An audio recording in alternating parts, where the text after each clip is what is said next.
Bienvenue dans cette nouvelle vidéo de la série 10 minutes théologiques. Elle a pour titre « Les apôtres et les prophètes actuels sont de même rang que les évangélistes, pasteurs et enseignants ». Jésus a donné à son Église des dons pour son édification qui vont pouvoir avoir un impact au-delà du local. Des hommes offerts par Christ depuis la gloire de son ascension pour aider l'Église à atteindre la pleine stature qu'il veut pour elle.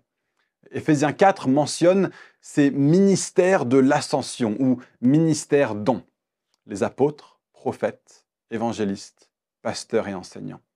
Ce sont des ministères translocaux qui, dans la logique du Nouveau Testament, sont tous aussi attachés de façon claire à une église locale. Cette église les libère pour qu'ils exercent un ministère au-delà du local et bénir et servir d'autres églises qui accueillent leur ministère. C'est important quand on parle de ces ministères de faire une distinction. Les apôtres mentionnés dans Éphésiens 4 et qu'on retrouve aussi dans un nombre de textes du Nouveau Testament n'ont pas la même autorité que les 12 apôtres que Jésus a choisis de son vivant et qu'il a établis pour être les témoins de sa résurrection, auquel ensuite Paul a aussi été ajouté.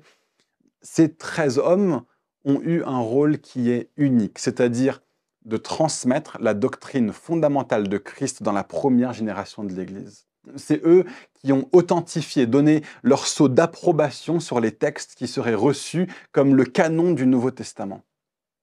Une partie des qualifications pour faire partie de ce nombre était d'avoir été avec le Christ ressuscité. Dans le cas de Paul, c'est après l'ascension de Jésus qu'il a eu cette expérience et c'est pour ça qu'il dit qu'il est né comme après terme, comme un avorton. Quand on parle des apôtres aujourd'hui, des hommes exerçant un ministère apostolique, on ne parle pas de l'autorité unique et une fois pour toutes de ces apôtres. Eux étaient des témoins de la résurrection. Les ministères apostoliques contemporains sont des dons de son ascension, au même titre que les prophètes, évangélistes, bergers et docteurs mentionnés dans Éphésiens 4. L'autre distinction importante à faire est celle du prophète mentionné dans Éphésiens 4. Lui aussi, même si le titre est le même que les prophètes de l'Ancien Testament, ne comporte pas la même autorité que celle des prophètes de Dieu dans l'Ancienne Alliance.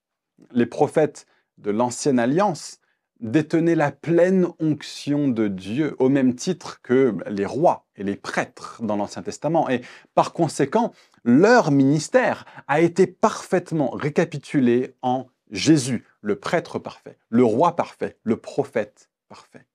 Aujourd'hui, c'est toute l'Église qui comporte de façon collective l'onction de Jésus. Nous sommes son corps. Chacun d'entre nous en est un membre et personne d'entre nous ne peut dire qu'il est l'onction du prophète, comme dans l'Ancien Testament.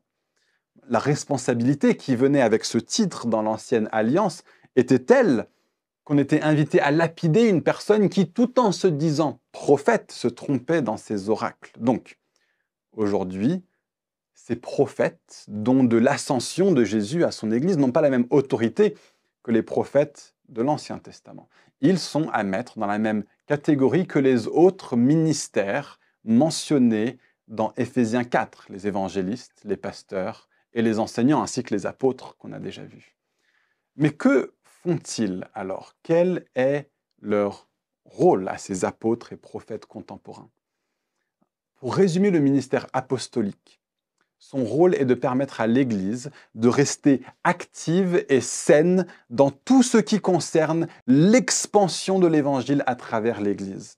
La fonction apostolique va donc être particulièrement concernée par la mission de l'Église, implanter des églises saines et s'assurer que les églises existantes restent saines en vue de la mission. Cette mission est à la fois la mission d'une Église auprès de son contexte immédiat, c'est ce qu'on appelle, pour faire court, l'aspect missionnel de l'Église, et au loin, dans des contextes qui demandent de se déplacer pour y apporter l'Évangile. C'est ce qu'on appelle, pour faire court, l'aspect missionnaire de l'Église. Un responsable apostolique a donc un souci pour l'avancée de l'Église et sa pertinence au sein du monde. Il va, pour servir les Églises, les aider à s'assurer que leur fondation soit solide, que les doctrines fondamentales et essentielles soient bien toujours vues et vécues comme essentielles et fondamentales. C'est cela qui fait qu'une Église sera solide et saine et qu'elle poussera dans le bon sens. Paul dit concernant son ministère apostolique, conformément à la grâce que Dieu m'a donnée, j'ai posé un fondement, comme un sage architecte, et un autre construit dessus. Cependant, que chacun fasse attention à la manière dont il construit dessus, car personne ne peut poser un autre fondement que celui qui a été posé, à savoir Jésus-Christ. 1 Corinthiens 3, versets 10 à 11. Une des fondations d'une Église en bonne santé, c'est la présence en son sein de responsables à même d'assurer le soin de l'Église, l'accompagnement des membres, la prédication de la parole, la conduite de la vision et la mission de l'Église. Voilà pourquoi, partout où Paul implantait des églises, il s'assurait de voir des anciens nommés, voir Acte 14, verset 23 et Tite 1, verset 5 par exemple. Et son rôle ne se limite pas à la simple phase d'implantation de l'Église. Les lettres du Nouveau Testament, écrites à des églises déjà établies, témoignent du fait que ce rôle d'accompagnement se poursuit même alors qu'une Église a atteint un stade de maturité.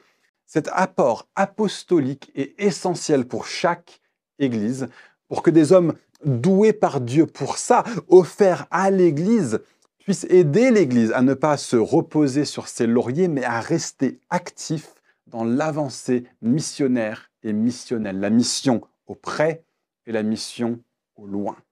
Le responsable apostolique aura un rôle d'accompagnement, de soutien, de garde-fou aussi, pourquoi pas, pour les responsables locaux. Tout cela, si l'on regarde le modèle du Nouveau Testament, se fait sans positionnement hiérarchique, mais plutôt sur une base relationnelle. Le ministère apostolique est reçu par les églises et pas imposé.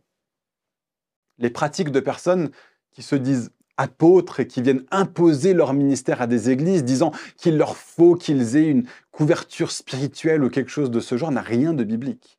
Ça ressemble beaucoup plus à des courants mafieux qu'à la vision présente dans le Nouveau Testament. Certains, soi-disant apôtres, imposent un taux financier fixe pour que les églises bénéficient de son ministère. Dans le Nouveau Testament, le partenariat financier se faisait toujours sur la base du volontariat. Bref, ce ministère peut être extrêmement bienfaisant pour les églises, mais attention aux dérives de personnes mal affermies, dont le fruit n'est pas clair et qui vont chercher à dépouiller les églises. Paul, lui, affirmait plutôt qu'il se laissait dépouiller dans le cadre de son ministère, non pas comme quelque chose de normal, certes, mais comme une manière de dire que ce qu'il faisait en qualité apostolique, il le ferait, peu importe ce que d'autres lui offrent. Il s'agit, plus que tous les autres ministères, d'un service coûteux, exigeant, et qui demande de n'être exercé que par des personnes qui auront fait leur preuve avant que cet appel apostolique ne soit reconnu chez eux. Le ministère apostolique contemporain est analogue, certes, à celui des 12, mais il ne lui est pas identique. Il y a des choses que l'on peut apprendre sur le fonctionnement apostolique en regardant la façon de fonctionner de Pierre, Paul et les autres. Mais il faut surtout toujours se souvenir qu'il n'y a pas une stricte équivalence entre l'autorité apostolique des 12 et celle des ministères dons de l'ascension aujourd'hui. Pour ce qui est du ministère prophétique, il s'agit d'un ministère analogue, une fois de plus, à l'office de prophète dans l'Ancien Testament. Analogue, mais pas identique en particulier en ce qui concerne l'autorité ou l'infaillibilité.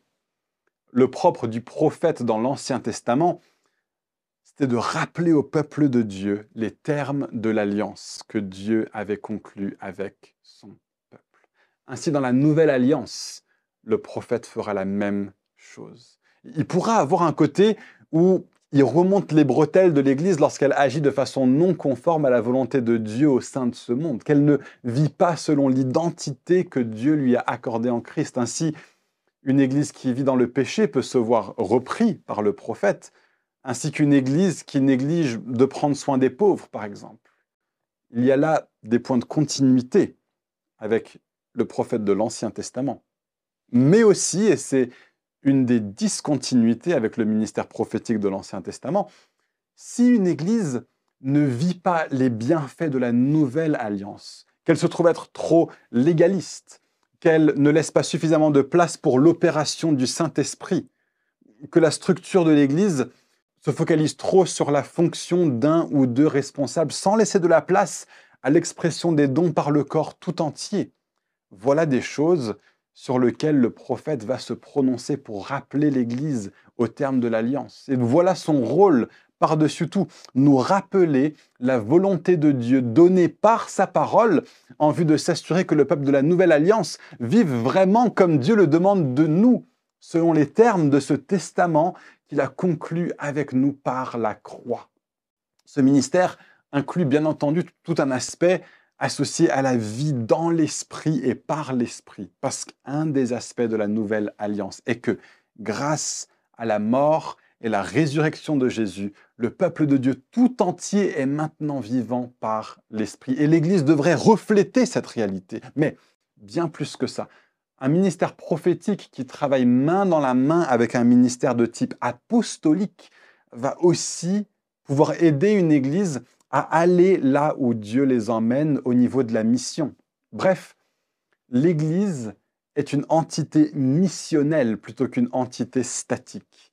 Et Jésus a donné des ministères à son Église pour l'aider à entrer dans cette vie, dans ce dynamisme et dans cette expansion. Ne nous privons pas de reconnaître et de recevoir les ministères équilibrés et sains qui aident l'Église à devenir ce qu'elle est appelée à être. Mais gardons-nous des contrefaçons qui prétendent incarner aujourd'hui quelque chose qui n'est tout simplement présent à aucun endroit dans le Nouveau Testament.